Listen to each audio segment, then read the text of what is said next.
When we were filming The Real Hustle, the BBC asked us not to refer to anything as our favorite scam because they felt that was in some way off color, because some people really fell for this and lost their money. This is my favorite scam. The Razzle is a phenomenal con game.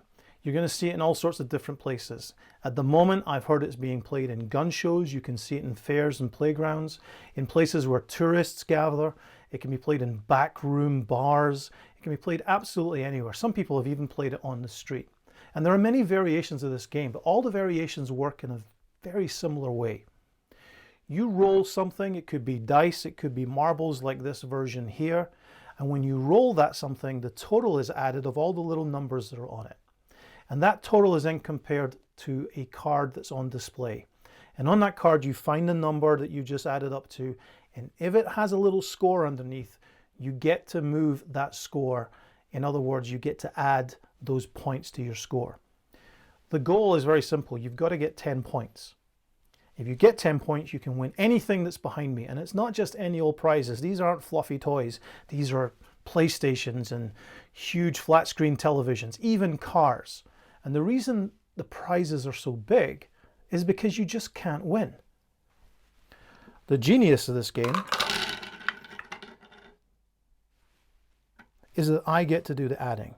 Now you can add as well, but if you want to win anything at all, then you have to let me add up, because as I pick these up and drop them into the cup, I'm adding the total out loud. And as I'm doing that, I'm trying to get to a point where I target a number. I can see here, for example, I want to hit 35. So at this moment, as I drop that in, that adds up to 35. Plus 2 is 37. Plus 4 is 41. Plus 3 is 44. And 44 gives you 5 points. You're almost halfway there, and it's your first roll. You're incredibly lucky. Maybe tonight's your night. Now, there are some problems here. First of all, not every score is good for you. If you roll 29, you'll notice it says HP on many of these cards, and there are variations on that. But 29 is a very common number in this kind of game. What it does is it demands that you double your bet.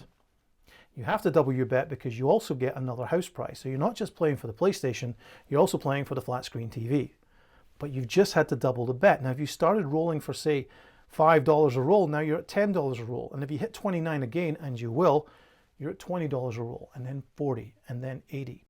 The chances of you hitting 44 without me faking the count are absolutely zero. I mean, it could happen. I mean, maybe by an act of God, or if you happen to be Uri Geller, you could maybe make this happen. Other than that, I have to fake the count to help you win. So why do people keep playing? They keep playing because every now and again they get another point or 2 points or half a point, edging them closer and closer to that 10-point win where they get all of that stuff. So why would they not keep playing?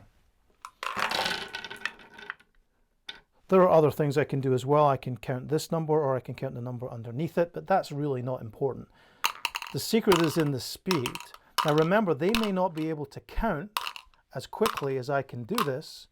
That's 40, this one makes 44, or any one of the other numbers that give you a score. They may not be able to do that, but they're not going to complain because they get points. The only time they can never get points is when they roll. Because with a fair roll, it's impossible to win. And that's the genius of this game. When you get them to the point where they have 9.5 points, and all they need is that other half point to win all of that stuff, that's when you leave them to count themselves. And they're never going to get close. They will never hit one of those totals with points. They'll hit all the other totals that give nothing, and you can give them as many rolls as you like. Which is why putting people on the send is one of the classic techniques used here. You've lost all your money? Well, that's really sad. My boss isn't looking, but I'll tell you what, if you go to the ATM over there and get another 500 bucks out, I'll take all the money you've lost and I'll put it under this PlayStation, so you'll even win that back. And I'll give you 20 rolls. Now at this point, they may be playing for $160 a roll. 20 rolls for 500 bucks? Suddenly that seems like a bargain. So once it has its teeth into you, it's incredibly difficult to get away. And that's what makes the Razzle one of the most powerful and my most favorite con games.